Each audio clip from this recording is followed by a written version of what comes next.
Dunno's Adventures by Nikolai Nosov. Chapter 1.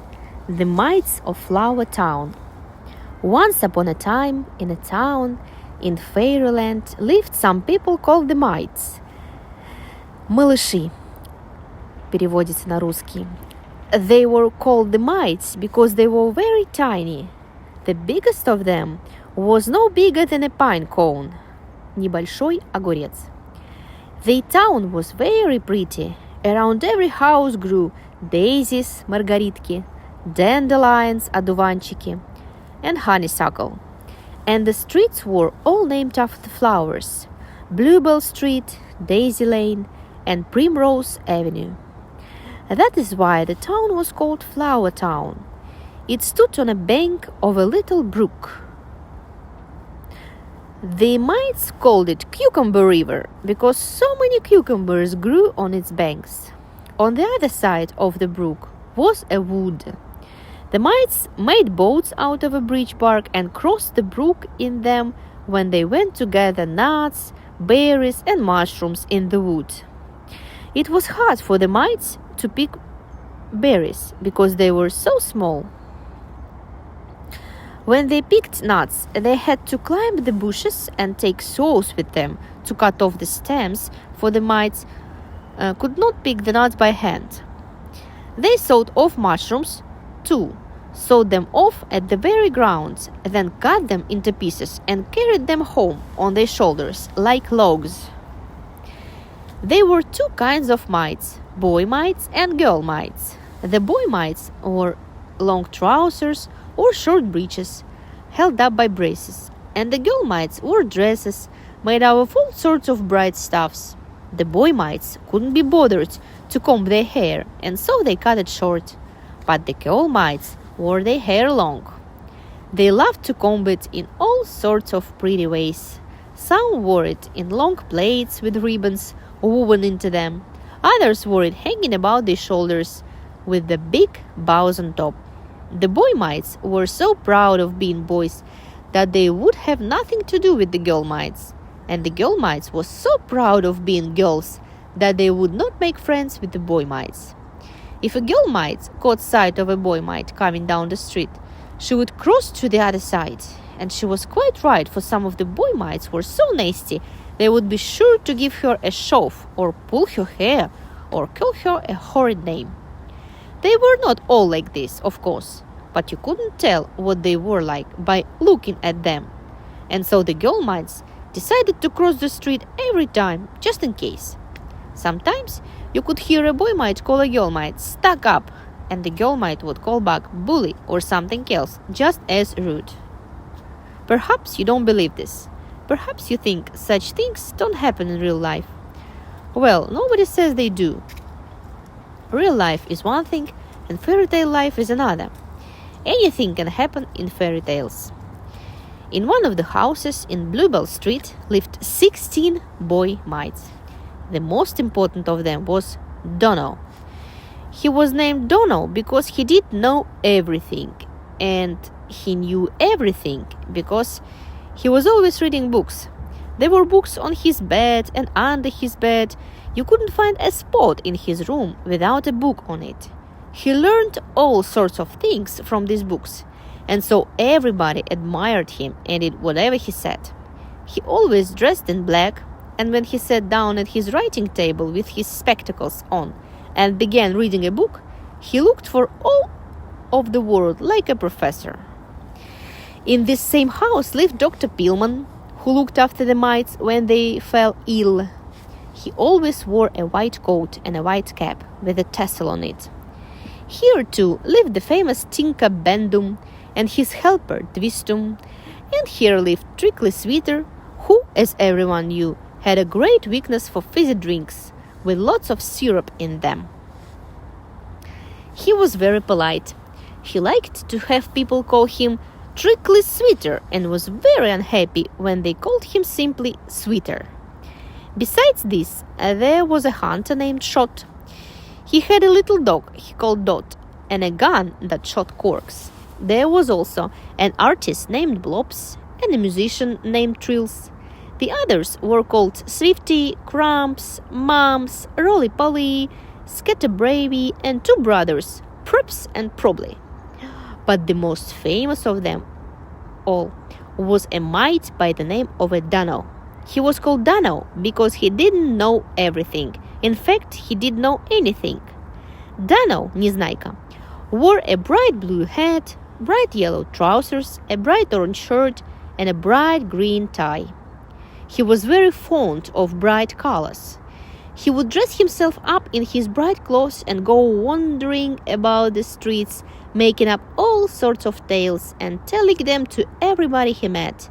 He loved to tease the girl mites. As soon as a girl mite caught sight of his orange shirt coming down the street, she would turn around and run home. Dunno had a friend named Gulka, who lived in a daisy lane. He and Dunno would sit and talk for hours. They quarreled 20 times a day, but they always made it up. One day, something happened to Dunno that made him the talk of the town. He had gone for a walk in the fields all by himself. Suddenly, a cockhuffer, Жук, came flying past and struck him on the back of the head. Dunno turned a somersault in the air and fell flat on the ground. The cockhuffer kept on flying and was soon out of sight. Dunno jumped up and looked around to see what had struck him, but there was nothing to be seen. What could have hit me, he thought. Something must have fallen on me. He looked up in the air, but there was nothing but the sun shining. It must have been the sun, he decided. A piece must have broken off and fallen on my head. He turned round and set out for home. And on the way he met a friend named Glass-Eye. Glass-Eye was a famous astronomer. He knew how to make magnifying glasses out of bits of broken bottle. Everything looked bigger when seen through these glasses. By putting several of them together, he had made a telescope with which he studied the moon and the stars. Glass-Eye, said Dunno, a very strange thing has happened. A piece of the sun dropped off and hit me on the head. What are you saying? Laughed Glass-Eye. If a piece of the sun had hit you, it would have smashed you to smithereens. The sun is enormous. It's even bigger than our Earth. It couldn't be, said Dunno. The sun is no bigger than a saucer. It just seems so, because it's so very far away. The sun is a great ball of fire. I've seen it through my telescope. If just a little bit of it broke of it, it would smash our whole town. Think of that, said Dunno. I never knew the sun was so big. I'll go and tell everybody about it. They may not have heard. But take another look at the sun through a telescope. Maybe it does have a piece out of it after all. Dunno set out for home again, and he said to everybody he met, Have you heard about the sun? It's bigger than our whole Earth, our whole planet. Yes, it is. And a terrible thing has happened to me. A piece has broken off and has fallen on us. It'll strike any minute and smash us all to smithereens. Go and ask Glass-Eye if you don't believe me. Everybody laughed at him because they knew he was always making up stories. But Dunno kept shouting as he ran home. Save yourselves, everybody. A piece of the sun is falling. A piece of what? Of the sun. Hurry up. It'll strike any minute, and that'll be the end of us. You don't know about the sun. It is bigger than our Earth, our planet. Nonsense, everybody shouted. No nonsense at all. Glass-Eye told me so. He saw it through his telescope.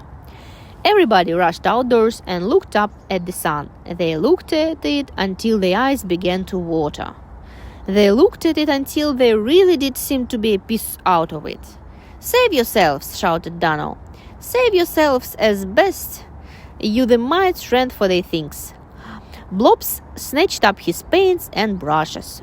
Trills snatched up his fiddle and banjo, and French horn Dr. Pillman rushed about the house searching for his medicine bag, which had got mislaid.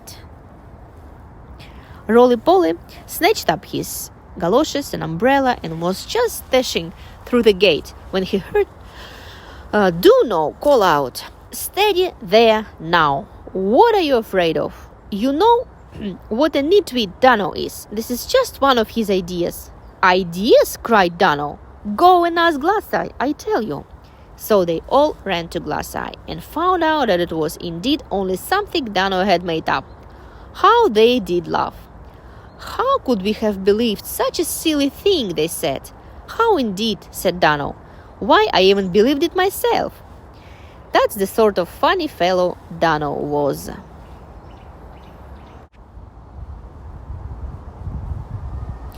Chapter 2. Dunno takes music lessons. Dunno never could do anything right. He never got beyond reading in syllables, and he could only write printed letters. Some people said his head was empty, but that was not true, because he couldn't have thought at all if it had been empty. To be sure, he didn't think much, but he put his boots on his feet and not on his head, and it takes some thinking to do even that. He was not a bad chap, all the same. He wanted to learn, but he didn't want to work. He wanted to learn without trying, and of course, not even the smartest of the mites could do that. The boy mites and girl mites dearly loved music, and Trills was a very good musician. He had all sorts of musical instruments and often played them. People praised him very much for his playing. This made Dunno jealous, and one day he said to him, "Teach me to play. I want to be a musician too." "Very well," said Trills. "What instrument do you want to play?" "Which is the easiest?" "The banjo." "Give it to me, and I'll try it." Balalaika. Trills gave him a banjo. Dunno strummed on it a bit and then said, "It doesn't make enough noise. Give me something louder." Trills gave him a fiddle. Skripka. Dunno sawed away for a little while and then said, "Haven't you something louder?" "I have a horn, труба," said Trills. "Let me try that." Trills gave him a big brass horn. Dunno blew as hard as he could, and it let out a harsh blare. "That's a good instrument," said Dunno. "It makes a lot of noise." "Very well. Learn to play the horn if you want to." "Why should I learn?" said Dunno. "I know how, without learning." "No, you don't," said Trills. "Yes, I do. Listen." And he blew the horn with all his might. Boom! Bam! "You're just blowing. You're not playing," said Trills. "Not playing?" said Dunno sharply. "I'm playing very well. I'm making a lot of noise." "You don't want to make noise. You want to make music." "That is music." "No, it isn't," said Trills. "I can see you have no ear for music." "You haven't got an ear yourself," said Dunno angrily. "You're jealous, that's all. You're afraid somebody else will get some of the praise you like so much." "That is not true," said Trills. "Take the horn and play as much as you like if you think you don't have to learn. We'll see how people will praise you." "That's just what I'll do," said Dunno, and he took the horn and began to blow. Since he didn't know how, the horn blared and coughed and wheezed. When Trills couldn't stand it no longer, he put on his velvet jacket and the pink bow he wore instead of a necktie and went to see a friend. That evening, when everybody was at home, Dunno took out the horn and began to blow it again. Boom, boom, boom, boom. "What's that noise?" they cried. "It's not a noise," said Dunno. "It's me playing." "Stop it now," said Dunno. "It gives me a headache." "That's just because you aren't used to it. Once you get used to it, it won't give you a headache." "But I don't want to get used to it." But Dunno went on blowing. Boom, boom, grrr, boom. "Stop it," cried all the mice. "Get out of here with that horrid horn of yours." "Where shall I go?" "Go out into the fields and play there." "No one will hear me out there." "Must you have someone hear you?" "Of course I must." Then go outdoors and play to the neighbors." Dunno went out and began to blow his horn in front of the house next door. The neighbors came out and asked him not to make so much noise. He went to another house, but was sent away from there too. When the same thing happened at a third house, he blew for all he was worth just for spite. This made all the people angry. They came rushing out of their houses and drove him away. It was all he could do to escape them with his horn. And he hasn't played it since. "Nobody appreciates my music," he said. "They haven't grown up to it yet. When they grow up to it, they'll want to hear it, but it will be too late. I won't play for them anymore." Chapter 3. How Dunno became an artist. Blops was a very good artist. He always wore a long shirt called a smock. He looked very splendid standing in front of his easel, palette in hand, in his smock, and with his long hair thrown back. Anyone could see he was a real artist. When the mites refused to listen to Dunno's music, he decided to become an artist. One day, he came to Blops and said, "Listen, Blops, I have decided to be an artist. Give me some paints and a brush." Blops, who was very generous, gave Dunno all his old paints and brushes. Just at that moment, Dunno's friend Gunky came to see him. "Sit down, Gunky," said Dunno, "and I'll paint your picture." Gunky was only too glad to have his picture painted. He sat down and Dunno set to work. He wanted to make Gunky handsomer than he really was, and so he gave him a red nose, green ears, blue lips, and orange eyes. Gunky was anxious to see his portrait. He was so anxious that he kept fidgeting on his chair. "If you don't stop fidgeting, the picture won't look like you at all," said Dunno. "Does it look like me now?" asked Gunky. "Very much," said Dunno, as he painted in a purple mustache. "May I see it?" asked Gunky, when the portrait was finished. Dunno showed it to him. "Do I look like that?" cried the startled Gunky. "Of course you do," said Dunno. Why did you give me a mustache for? I haven't got a mustache." "Well, you will have someday." "And why did you paint my nose red?" "To make it prettier." "And my hair blue? Is my hair really blue?" "Yes, it is," said Dunno. "But if you don't like it, I can make it green." "It's a very bad portrait," said Gunky. "Here, I'll tear it up." "I won't let you tear up a work of art," said Dunno. Gunky tried to take the portrait away from him, and they had a tussle. They made such a lot of noise that Dunno and Dr. Pillman and some other mites came running. "What are you fighting over?" they asked.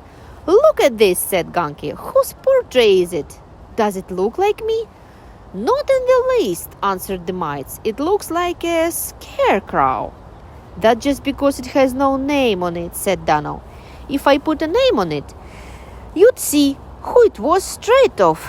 He picked up a pencil and wrote in big printed letters, "Gunky." Then he hung the picture on the wall. "Let it hang here where everybody can see it," he said. "I will not," said Gunky. "As soon as you go to bed, I'll take it down and tear it up." "I won't go to bed. I'll stay up all night and watch it," said Dunno. Gunky was so angry that he slammed the door and went home. Dunno did stay up all night. When everybody else was asleep, he painted pictures of all his friends. He painted Roly-Poly so fat that he couldn't get him all in the picture. He painted Swifty with long skinny legs and a dog's tail. He painted Short as straight his dog Dot. He gave Dr. Pillman a thermometer instead of a nose. He painted donkey ears on Dunno. In a word, he made them all look very foolish. In the morning, he wrote names on all the pictures and hung them up. It was a real picture gallery. The first to wake up was Dr. Pillman. As soon as he saw the paintings, he began to laugh. He liked them so much that he put on his spectacles to get a better look at them. He examined each picture in turn, laughing very hard. "Good for Dunno," he said. "I never had such a good laugh in my life." At last he came to his own picture. "Who is this?" he asked in a stern voice. "Me? It couldn't be me. No likeness at all. Take it down." "Why?" asked Dunno. "Let it hang there with the others." You must be mad, Dunno, said Dr. Pillman angrily. Or perhaps there is something wrong with your eyes. What makes you think I have a thermometer instead of a nose? I'll have to give you a big dose of castor oil tonight when you go to bed. Dunno disliked castor oil very much. Please don't, he whimpered. I can see for myself that the picture isn't like you. And he took it down and tore it up. The next one to wake up was Shot. He, too, liked the pictures. He almost died laughing. But the minute his eyes fell on his own, he stopped laughing. Very bad, he said. It doesn't look like me. If you don't take it down, I'll never let you go hunting with me again. And so Dunno had to take Shot's picture down too. The same thing happened with the others. Each of the mites liked everyone's portrait but his own. The last of the mites to wake up was Blobs, who always slept later than anyone else. When he saw his picture on the wall, he was furious and said it was no portrait at all, just a mess of paint that had nothing to do with art.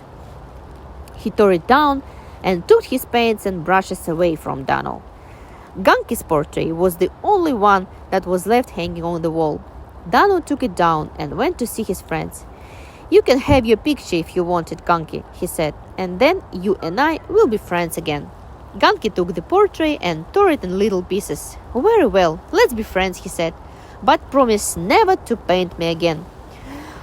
I'll never paint anybody again, said Dunno. What's the use? You try so hard and get nothing but blame. I don't want to be an artist anymore.